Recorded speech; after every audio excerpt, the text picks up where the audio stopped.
es retroalimentar, uno, sobre la prueba, porque por ahí me dijeron que habían unas pequeñas confusiones o cosas que no estaban claras. Y dos, no, con ustedes no hicimos eso. Vamos a retroalimentar sobre la prueba, ¿ya? Y luego tenemos la clase de teoría normal. Ahorita no podemos seguir con las prácticas porque ya estamos súper avanzados con las prácticas que hemos venido haciendo y en teoría nos toca ya el 27 y el 29 de octubre. Nos tocan las siguientes sesiones presenciales. Entonces, en esas sesiones presenciales vamos a trabajar en lo que serían los contenidos de la próxima unidad, que los contenidos de metabolismo celular. Ya, entonces, déjenme pensar cómo hacemos esto. Yo les voy a avisar cuándo vamos a ir haciendo las distintas prácticas para no descoordinarnos mucho el sílabo entre lo que es teoría y lo que es práctica, ¿ya? Entonces, hoy día, espero que ya terminemos este tema, pero estábamos un poco atrasados. Y con ustedes la clase pasada vimos tu esqueleto y... no, y el martes también me tienen que presentar sus infografías. Eso es lo que hicimos con ustedes, ya me acordé. Entonces, no se olviden de tener eso listo para el día martes. ¿Ya? Con ustedes nos quedamos en dónde. Algo así porque si no es más complejo.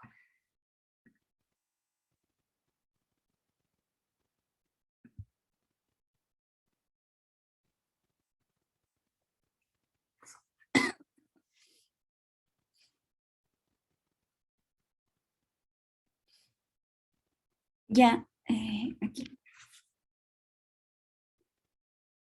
Listo, si están viendo la presentación, ¿no es cierto? Entonces, ahorita vamos a hablar de una estructura del citoesqueleto que es propia de las células animales, ¿ya? En las células animales nosotros tenemos dos estructuras que son parte del conjunto de organelos que pertenecen al citoesqueleto y son los famosos centriolos, ¿ya? Entonces, en realidad los centriolos no funcionan solos, sino que los centriolos están asociados a lo que se conoce como centrosomas, ¿ya?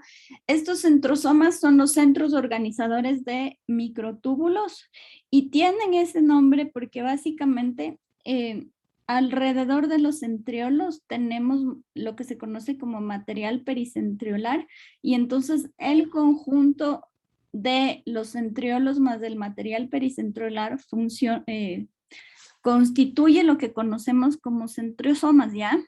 Los centrosomas se llaman centros organizadores de los microtúbulos porque justamente en el momento en el que la célula empieza el proceso de división celular, son los que se van a encargar de controlar que el citoesqueleto, sobre todo la parte formada por los microtúbulos, se reorganice para justamente ensamblar el uso mitótico, el uso de la mitosis, ¿ya?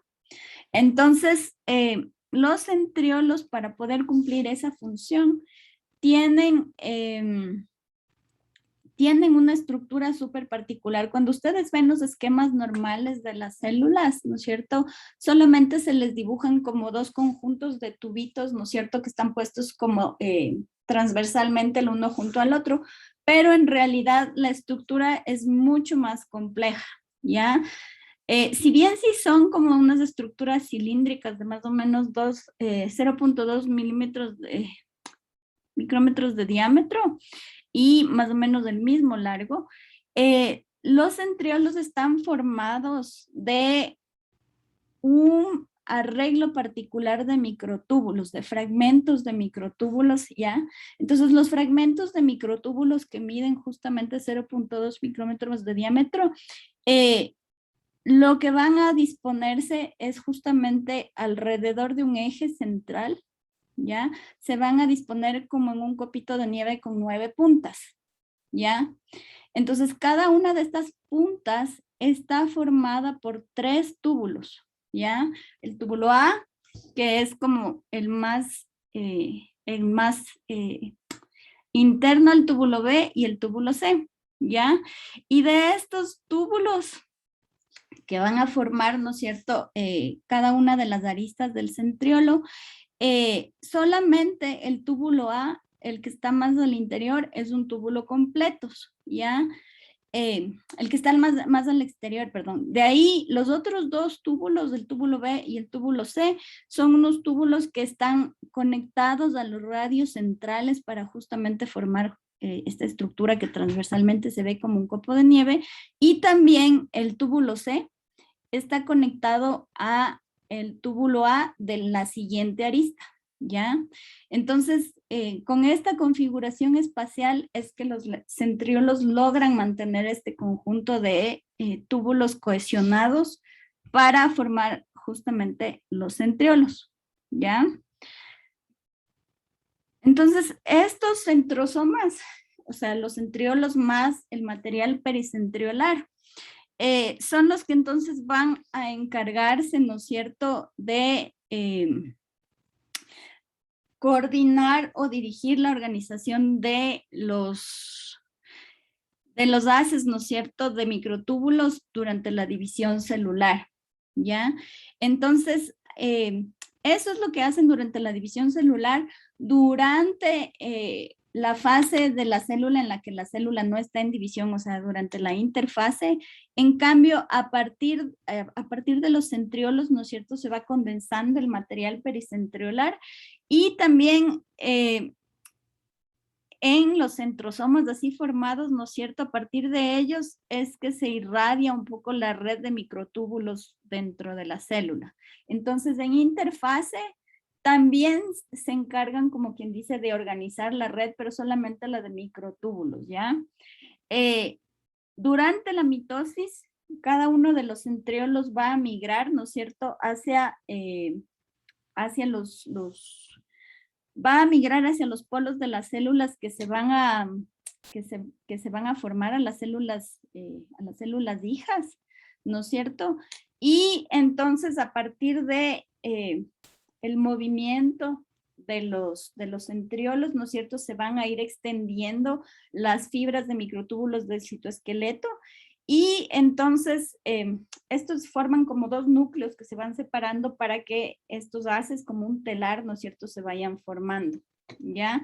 Entonces, ¿cómo se ha determinado esto? Se han hecho justamente experimentos con una proteína que se llama colsemida y esta proteína, ¿no es cierto?, viendo cómo tiene la capacidad de desintegrar los centrosomas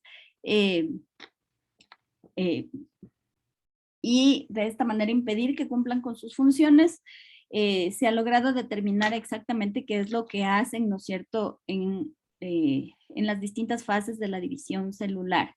Entonces, aquí en los centrosomas, ¿no es cierto?, es donde se van a ir formando, donde se nuclean los microtúbulos, ¿ya? Y de esta manera también están asociados. ¿Se acuerdan que cuando hablamos de los microtúbulos vimos que los microtúbulos tenían una polaridad que estaba dada por justamente las tubulinas alfa y beta, ¿no es cierto? La tubulina beta marcaba el extremo positivo y las tubulinas alfa marcaban el extremo negativo de los microtúbulos, si es que ustedes se acuerdan, ¿ya?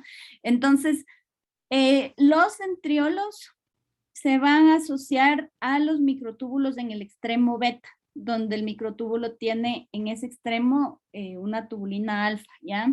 Entonces, a partir de esas atracciones que se forman justamente por esta diferencia de cargas, los haces de los microtúbulos permanecen unidos, ¿no es cierto?, a los centriolos y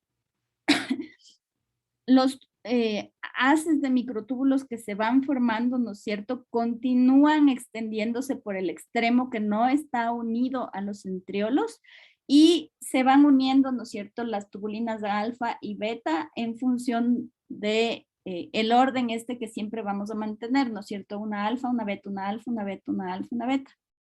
¿ya?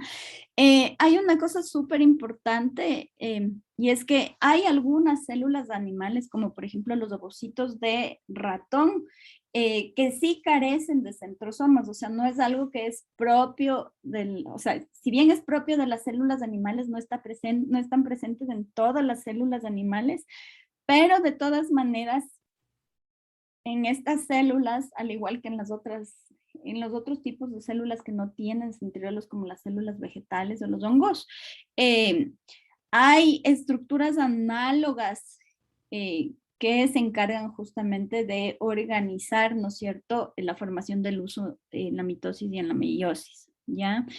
Hay aquí también tenemos o vamos a tener, ¿no es cierto?, algunas condiciones patológicas que están asociadas a un funcionamiento erróneo o a un mal funcionamiento de las proteínas que conforman el centrosoma y son entonces defectos que por lo general están controlados a nivel genético. Hay defectos genéticos al momento de sintetizar las proteínas que forman el centrosoma y entonces estos defectos genéticos por lo general tienden a alterar sobre todo el funcionamiento y la proliferación o movimiento, por ejemplo, de las neuronas, ¿ya? Entonces, cuando los centrosomas no funcionan bien por fallas, ¿no es cierto?, en la síntesis de proteínas asociadas a los centrosomas, ¿no es cierto?, las neuronas tienen, ¿no es cierto?, o sea, se vuelven incapaces de justamente poder proliferar y de moverse, ¿ya? Entonces, estos centrosomas también están asociados, por ejemplo, a la formación de cilios o de flagelos, ¿ya? En ese caso, se van a ubicar en lo que se conoce como el cuerpo basal del cilio o del flagelo, ¿ya? Y justamente en base a esta estructura de 9 puntas, ayudan a configurar la estructura interna de los microtúbulos que están encargados de coordinar los movimientos de cilios y de flagelos, ¿ya? Entonces, estos cuerpos basales, ¿no es cierto?, que están presentes justo antes de que la membrana celular se extienda y dé lugar a la formación del cilio del flagelo, ¿no es cierto?, nosotros vamos a encontrar a los microtúbulos asociados en estructuras bien particulares a los centriolos, ¿no es cierto? Y entonces, eventualmente, estos cuerpos basales tienen la capacidad de potencialmente convertirse en centriolos o los centriolos pueden convertirse en justamente cuerpos basales para poder coordinar el desarrollo, ¿no es cierto? Por ejemplo, de el flagelo en el caso de un espermatozoide, ¿ya? Entonces, en el caso de los espermatozoides en particular, el flagelo está derivado de uno de los centriolos que fueron parte del uso de la meiosis que dio origen, ¿no es cierto?, a ese espermatozoide en particular. Si ustedes se acuerdan, los espermatozoides, ¿no es cierto?, son gametos masculinos que se forman, ¿no es cierto?, a partir de la meiosis de células madres que están presentes en las gónadas masculinas, ¿ya? Entonces, en el momento en que estas células madres se empiezan a dividir, ¿no es cierto?, y a partir de una vamos a obtener 4 células, o sea, 4 espermatozoides, los centriolos que antes estaban encargados de formar el uso, ¿no es cierto?, de la meiosis mediante el cual se separan los cromosomas hermanos y las cromátidas hermanas, esos centriolos, en lugar de continuar funcionando como centriolos, se van a convertir en un cuerpo basal que va a coordinar el movimiento de, el flagelo del espermatozoide. ¿Ya? Entonces, como ustedes no sé si habíamos visto esto, pero los centrósomas, o sea, la unión de los centriolos más el material pericentromal, ¿no es cierto?, tienden a compartir, ¿no es cierto?, un factor común entre ellos, que es justamente la presencia de una proteína que es esencial para el proceso de nucleación de los microtúbulos. O sea, los microtúbulos van a tender a condensarse y a organizarse como centrosomas en asociación con el material pericentriolar, justamente gracias a la presencia de un tercer tipo de tubulina. Hasta ahora habíamos visto que los microtúbulos estaban formados por tubulina alfa y por tubulina beta, ¿no es cierto? En el caso de los centros organizadores de los microtúbulos, o sea, en el caso de los centrosomas, hay un tercer tipo de tubulina, que es esta tubulina gamma, y esta tubulina gamma es la que se encarga, como quien dice, de pegar al microtúbulo con el material, ¿no es cierto?, del centrosoma. Entonces, este anillo final de tubulina gamma se va a unir justamente al anillo terminal de tubulina alfa, ¿se acuerdan que es el extremo negativo del microtúbulo? Y lo va a ayudar a fijarse, ¿no es cierto? Entonces, gracias a la tubulina gamma, el microtúbulo en su extremo negativo se va a pegar al centrosoma, ¿ya?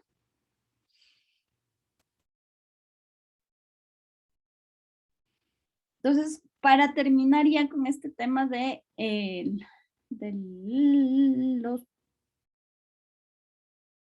de las partes del citoesqueleto, ¿no es cierto? Nos falta hablar solamente de los cilios y de los flagelos, ¿ya?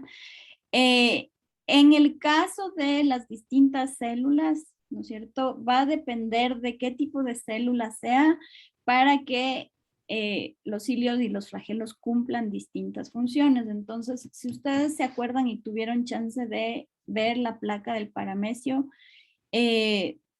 bueno, en el microscopio de contraste de luz no se ve muy bien, pero el paramecio está rodeado de un montón de flagelos. Estos flagelos, en el caso del paramecio, le sirven, por ejemplo, para nadar, ¿ya?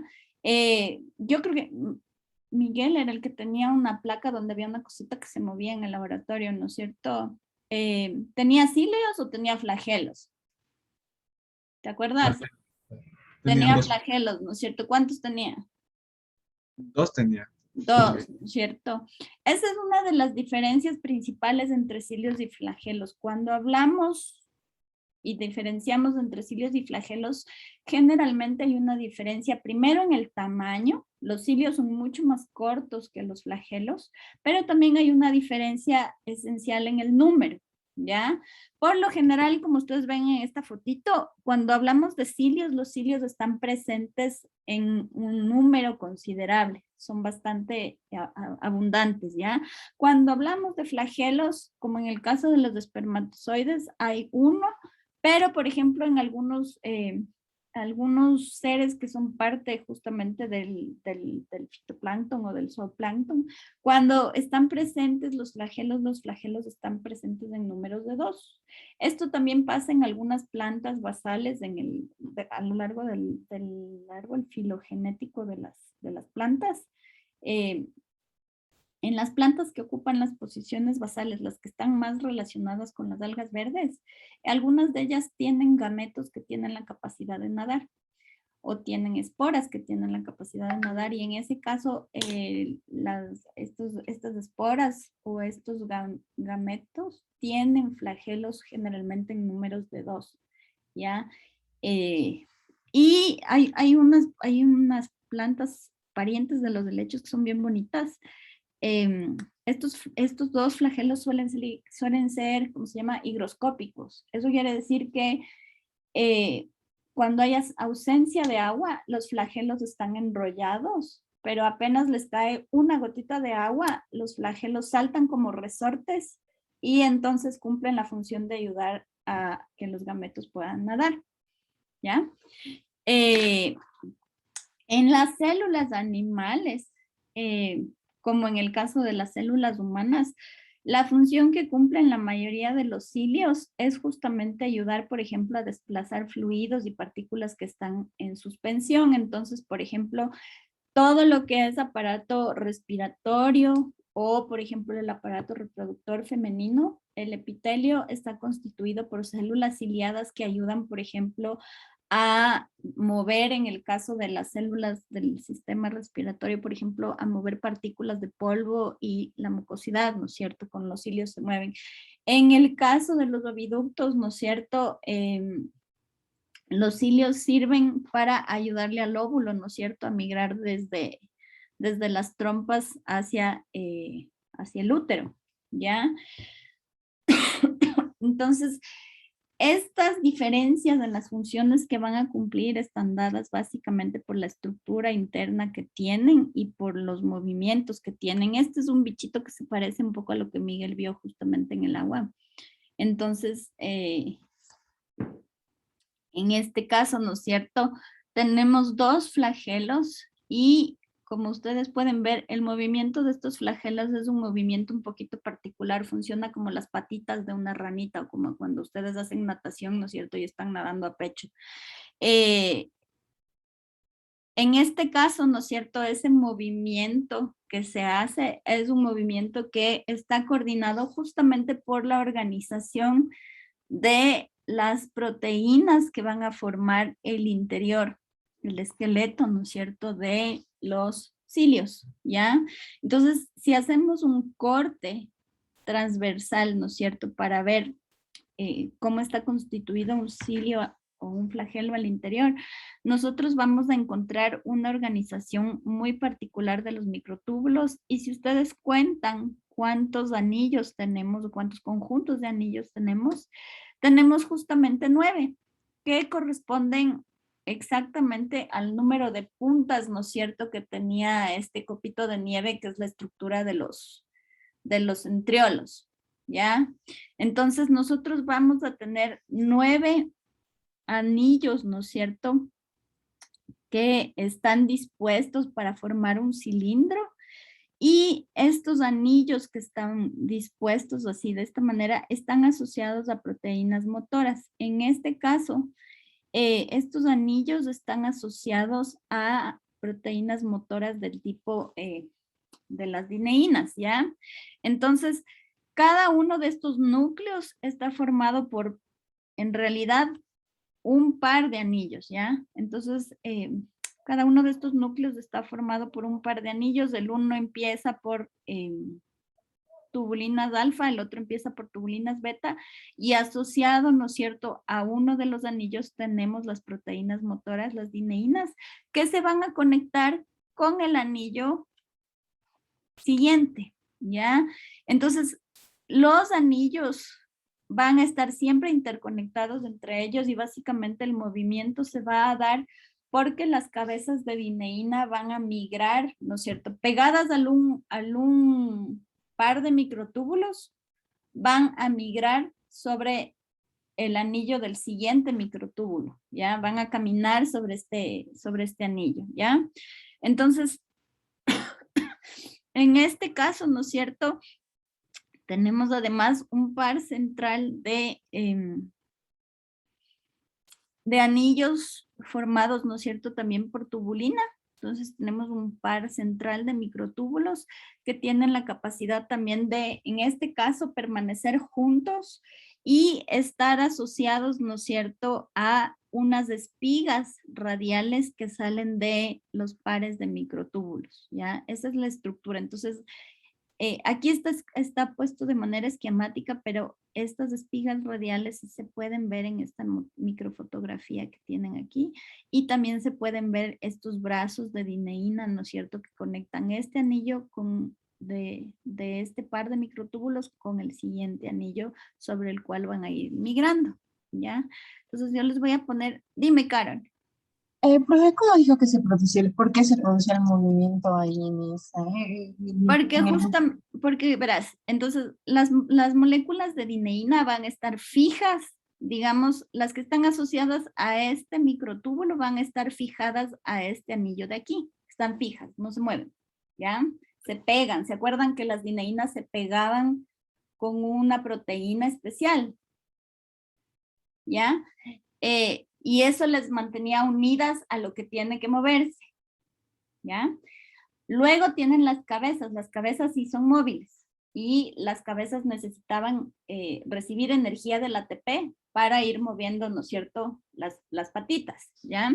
Entonces, estas patitas o las cabezas van a tender a moverse sobre el anillo izquierdo del siguiente par de microtúbulos, del que está a la derecha, Entonces van a ir migrando sobre el otro microtúbulo. Digamos que este es el microtúbulo y entonces las patitas de dineína se van a ir moviendo así, ¿ya?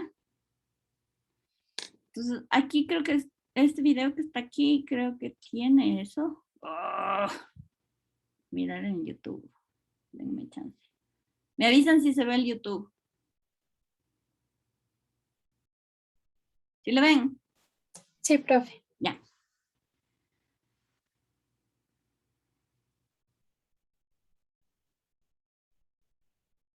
Motile cilia and flagella are hair-like appendages of cell. Explotar la cabeza si no les pongo sus títulos en español. Sí, cambiar. Portugués. No.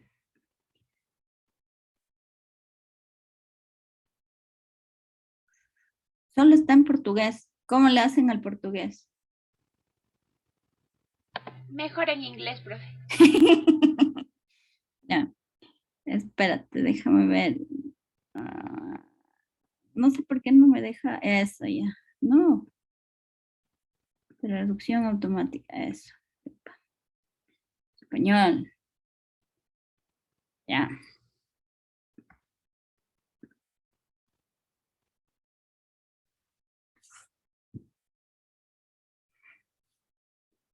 Motile cilia and flagella are hair-like appendages of cells that generate fluid flow along tissues or allow cells to move through their environment.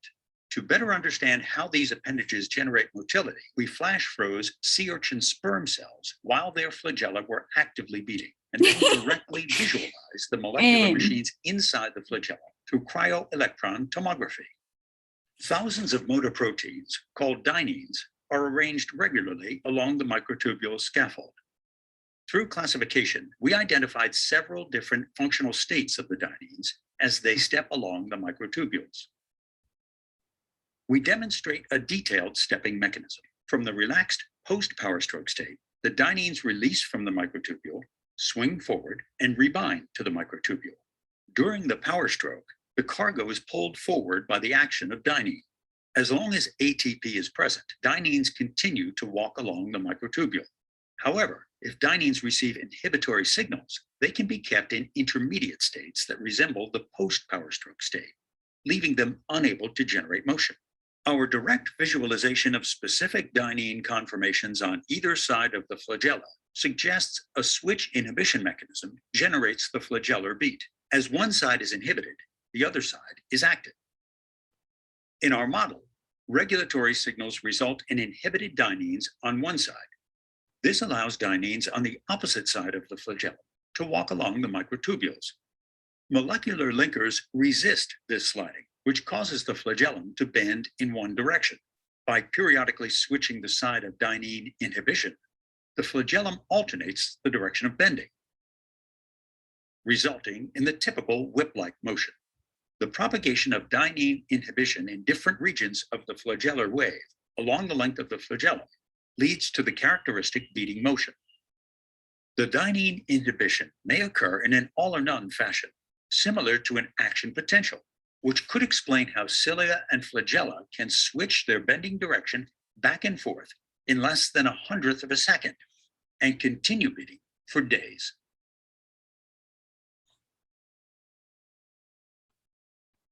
Ya, esa traducción estuvo malaza. Yo creo que le ven con calmita, pero sí se entendió ya. O sí le cacharon, ¿no es cierto?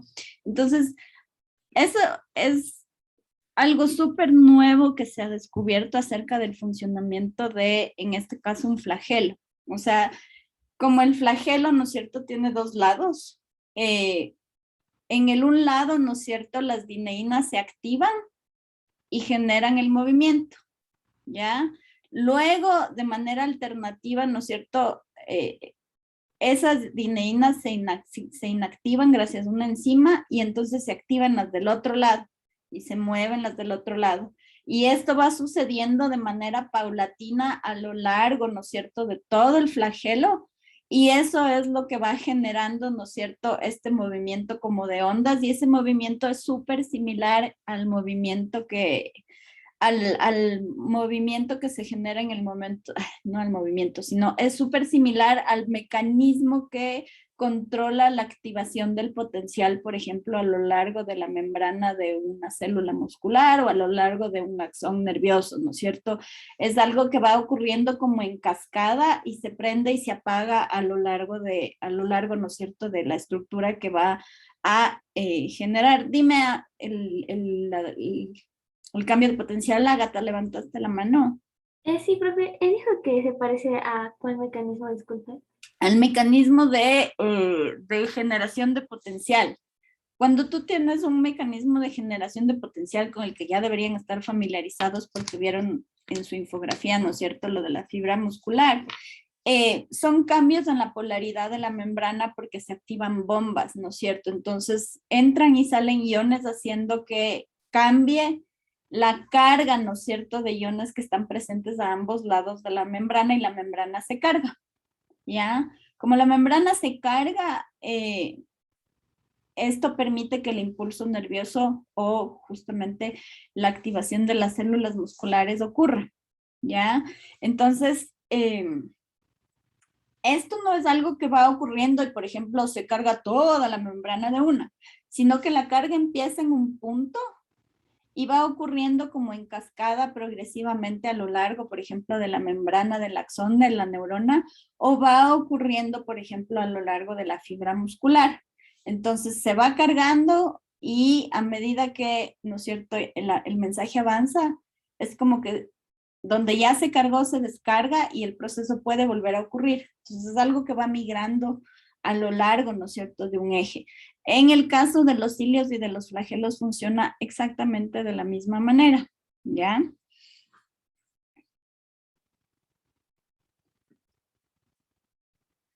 Ahora, de todas maneras, sí hay una diferencia en el movimiento que hay entre cilios y entre flagelos, ¿ya?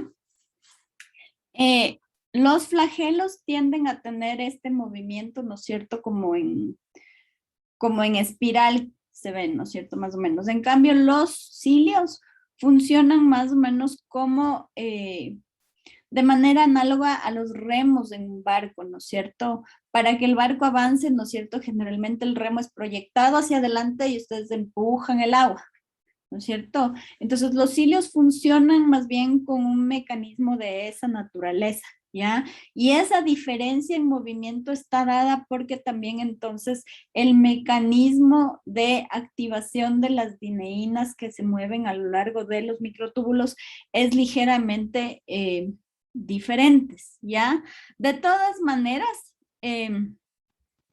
hay similaridades, ¿no es cierto? Se necesita de energía liberada por el ATP para que los cilios y los flagelos se muevan, ¿ya? Porque justamente son las proteínas motoras las que necesitan esa energía. Entonces, siempre asociado a no solamente el cuerpo basal en un cilio o en un flagelo, vamos a encontrar esta estructura, sino que también, por ejemplo, vamos a encontrar una gran cantidad de mitocondrias para que haya ATP suficiente, ¿ya?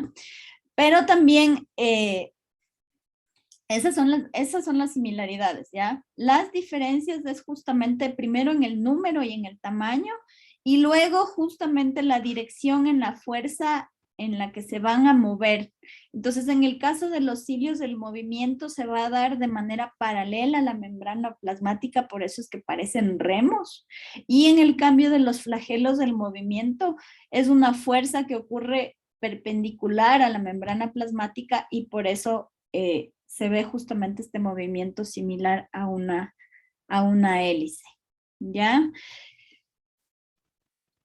Y nos faltaba esto, los filamentos intermedios. Este es el último tipo de fibras que están presentes en el citoesqueleto, ¿ya? Y a diferencia de los microfilamentos y de los microtúbulos, los filamentos intermedios son un tipo de filamentos que se ha identificado solamente en células animales, ¿ya? Y la otra característica propia de los filamentos intermedios es que no están formados solamente de un tipo específico de proteínas. En el caso de los microtúbulos eran las tubulinas, pero en el caso de los microfilamentos son las actinas, ¿no es cierto? Son filamentos de actina.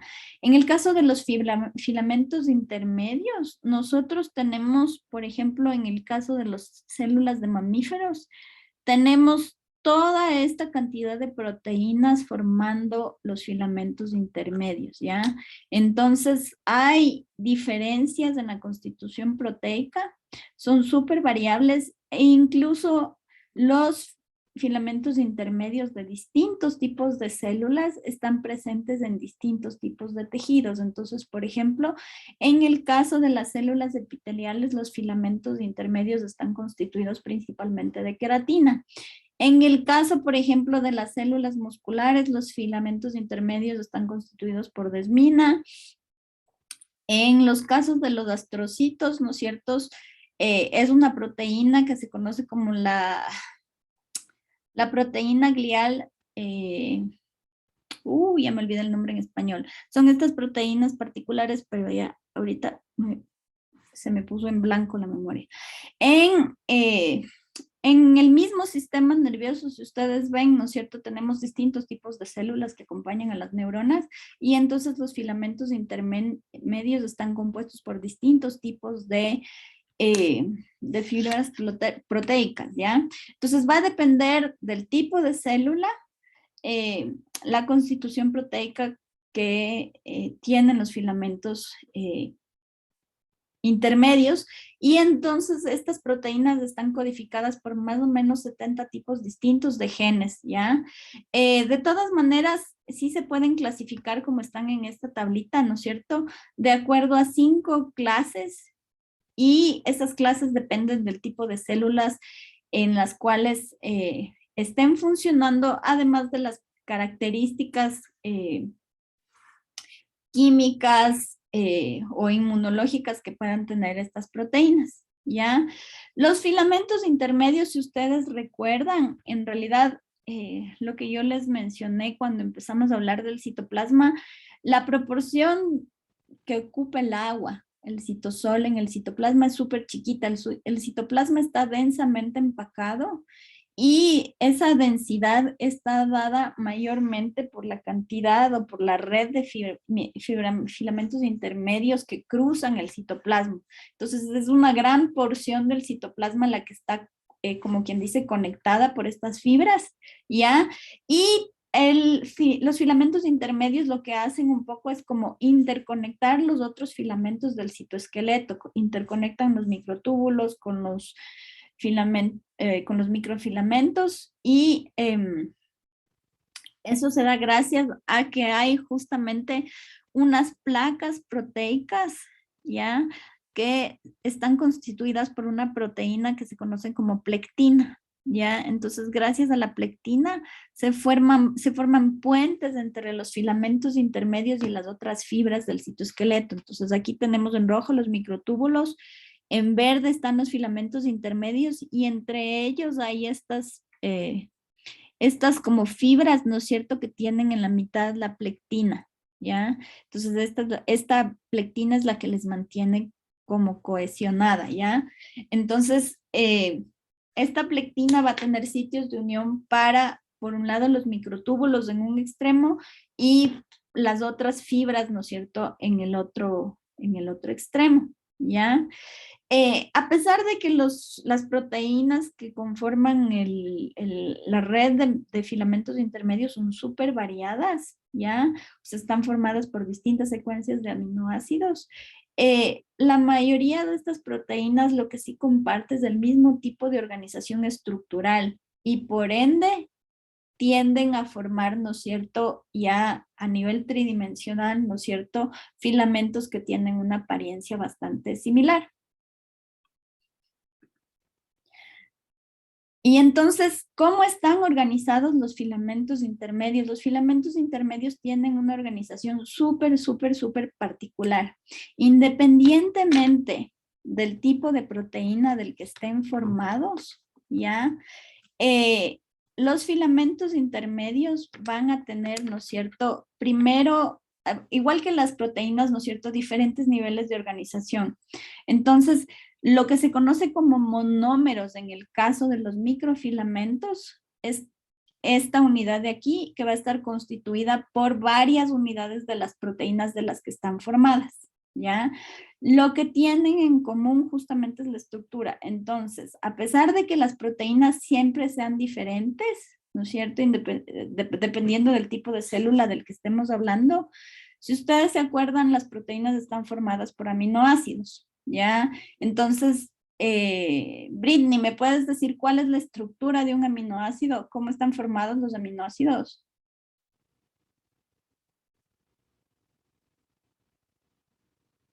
Estás muteada.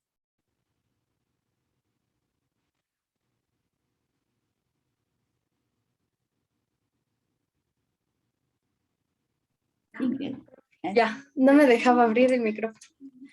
¿Cómo está formado un aminoácido? ¿Te acuerdas? Ya, ¿cómo están formados? Sí. ¿Cuál es la estructura de un aminoácido? ¿Quién se acuerda? Ya, los aminoácidos estaban formados por hidrógeno, grupo carboxilo, me falta carbono y me falta uno, profe. Ya, Tamara, ¿le quieres ayudar? Sí, profe, era el carbono, el grupo amino, el grupo carboxilo y era el grupo funcional R y el hidrógeno. Y en hidrógeno, ¿no es cierto? Entonces, cuando ustedes tienen, ¿no es cierto?, un aminoácido, tienen un carbono central. Acá está el grupo funcional R. Acá está el grupo funcional hidrógeno, ¿no es cierto? Acá está el grupo carboxilo. Uy, qué pésimo. Necesito empezar a traer mi lápiz. Y acá tienen ustedes el grupo amino. ¿No es cierto? Entonces, en función de la estructura que tienen los aminoácidos, ¿no es cierto?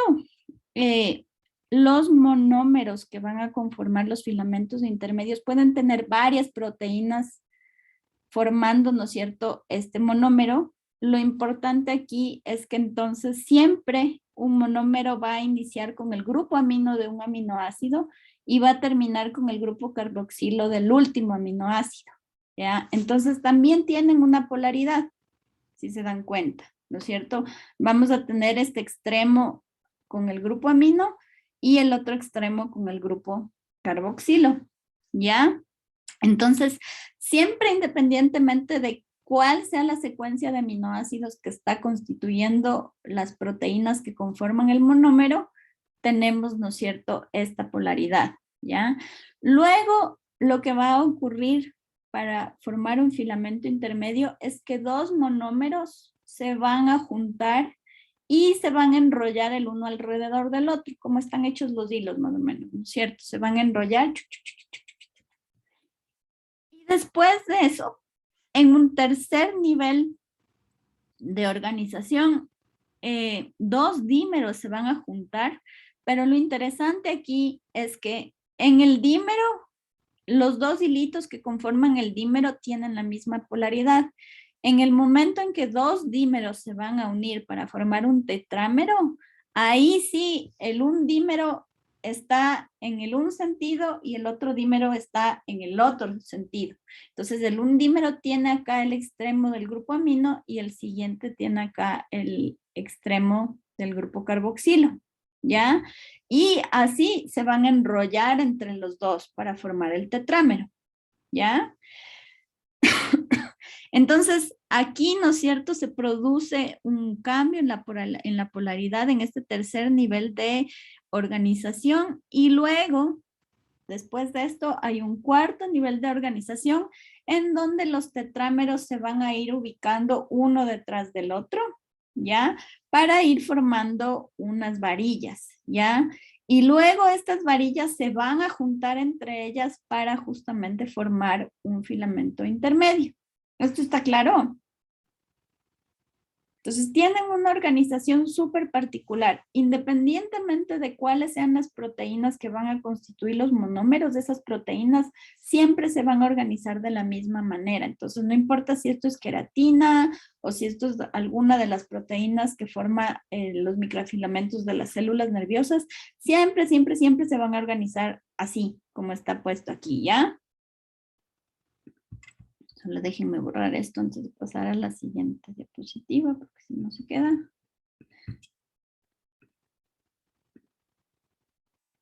Entonces, los tetrámeros se van a ir organizando así, se van a ir disponiendo uno sobre el otro, ¿no es cierto? Y luego se van a ir juntando, ¿ya?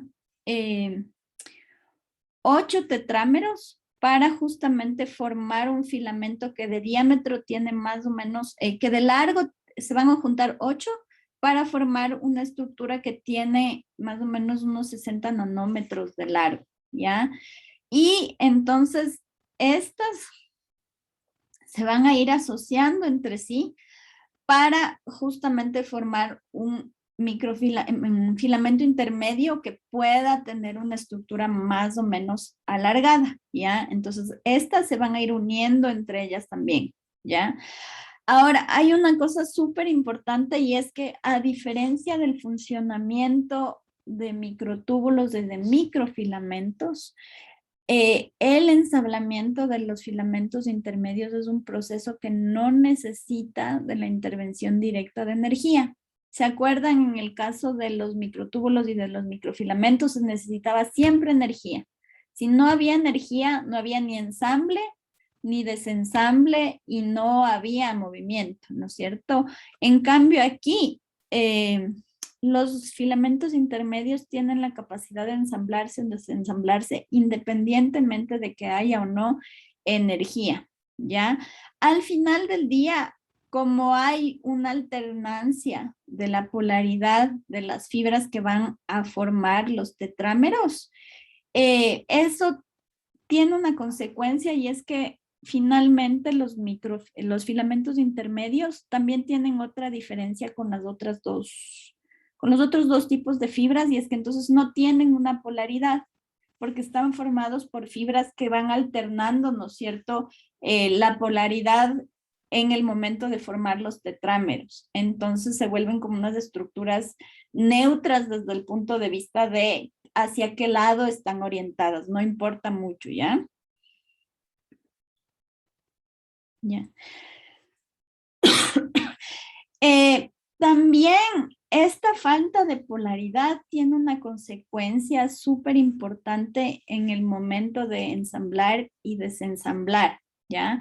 Si bien es un proceso que no necesita de energía, ¿ya?, para ocurrir, de todas maneras, esta falta de polaridad hace que los filamentos intermedios sean un tipo de fibras que son menos sensibles a distintos agentes que eventualmente pueden atacar el citoesqueleto. ¿Se acuerdan que yo empecé a hablar del citoesqueleto mencionándoles unos pocos compuestos que tienen la capacidad de desintegrar o inhibir, ¿no es cierto?, a las fibras proteicas de microtúbulos y de filamentos de actina, ¿ya? Pero en el caso de los filamentos intermedios, estos son mucho menos sensibles a esos agentes químicos y entonces son más difíciles de desensamblar, ¿ya?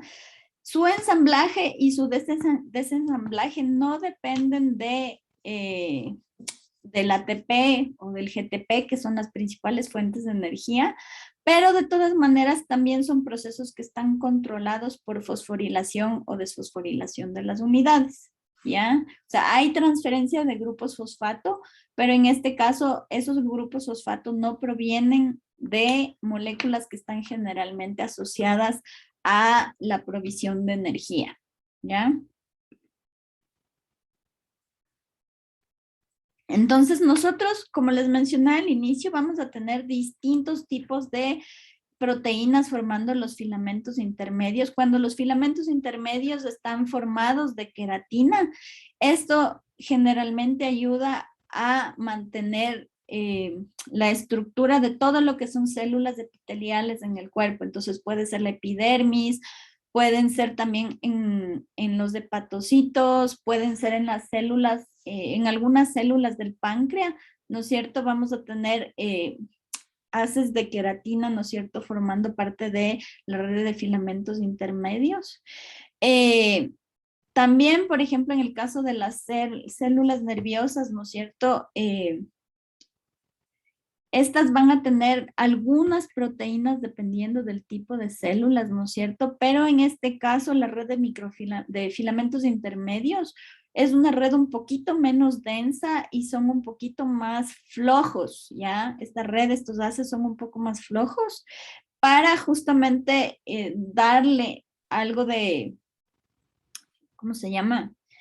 Para brindar un poco más de flexibilidad a la actividad de los otros túbulos, por ejemplo, a lo largo del eje del axón, ¿ya? Entonces, en el caso de las neuronas, las distintas proteínas que van a formar los filamentos intermedios, ¿no es cierto?, van a estar dispuestas un poco dependiendo de en qué parte de la neurona estamos, ¿ya? Y entonces, en el caso, por ejemplo, de estas proteínas que están aquí, las de la familia 4, ¿ya?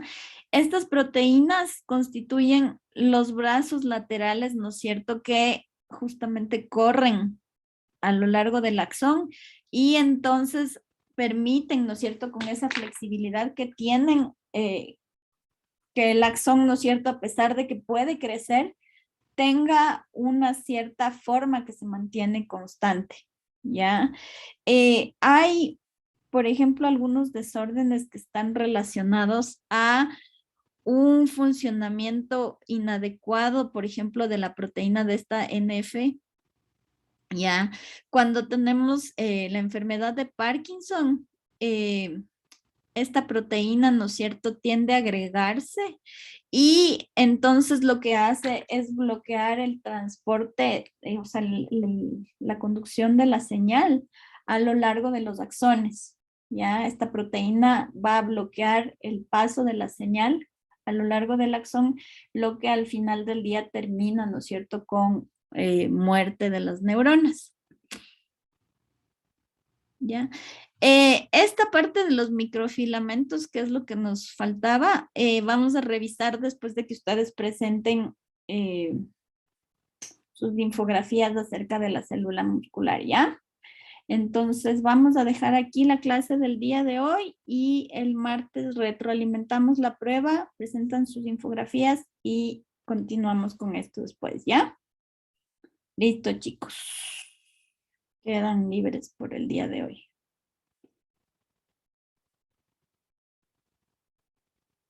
Hasta luego, profe, que tengamos día. Ya, Hasta luego, nos vemos. Hasta luego, profe, Chao. gracias. Hasta luego, profe.